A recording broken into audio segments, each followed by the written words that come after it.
I never thought the Colorado Rockies would be a borderline playoff team whose hopes might be undone by bad offense. There are probably very few people who thought that. And yet here we are, as the Rockies lost their fourth straight game and were shut out for the second game in a row in a 30 loss to the San Diego Padres. The return of good Tyler Anderson continues to be a welcome development for the Rockies. The lefty once again reminded us of his fine 2016 form, keeping hitters off balance and forcing lots of soft contact. Unfortunately, a hapless Rockies offense left his margin for error razor thin, and just a couple mistakes cost him. Christian Villanueva made Anderson pay for a pitch up in the zone with a home run in the fifth inning of this game. Then, in the sixth inning, Manuel Margot reached and worked his way around to third base via a sacrifice bunt and stolen base. He scored on a sacrifice fly off the bat of Hunter Renfroe. Villanueva then struck again with an RBI single. That's not to say the Rockies didn't have their chances. Unfortunately, a number of chances with men on base disappeared via the double play early in this one. Then, in the eighth inning, the team blew its best chance by far. DJ LeMahieu batted with runners on first and second and one out.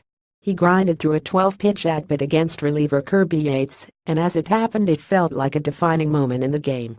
Unfortunately, Yates won the battle, striking out LeMahieu on a low changeup. Nolan Arenado then had a chance to deliver the big hit and add to his MVP resume. He also could not come through, grounding into a force out to end the threat. The Colorado Rockies did not score in 9 innings of baseball against the San Diego Padres on Thursday night.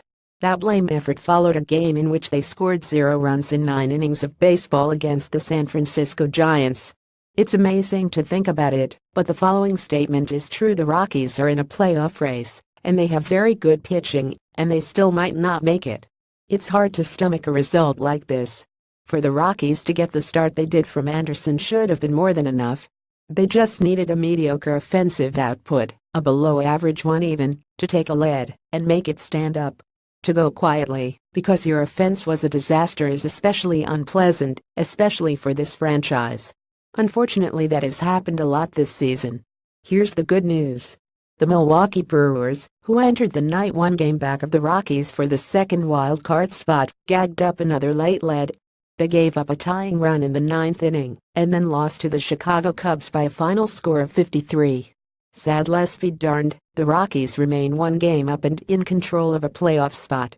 The series against the Padres continues on Friday night as John Gray takes the mound opposite former Rockies great Jordan Lyles. With fewer than 10 games left and a matchup with Lyles, we can officially hit the panic button if the bats don't get on track in that one.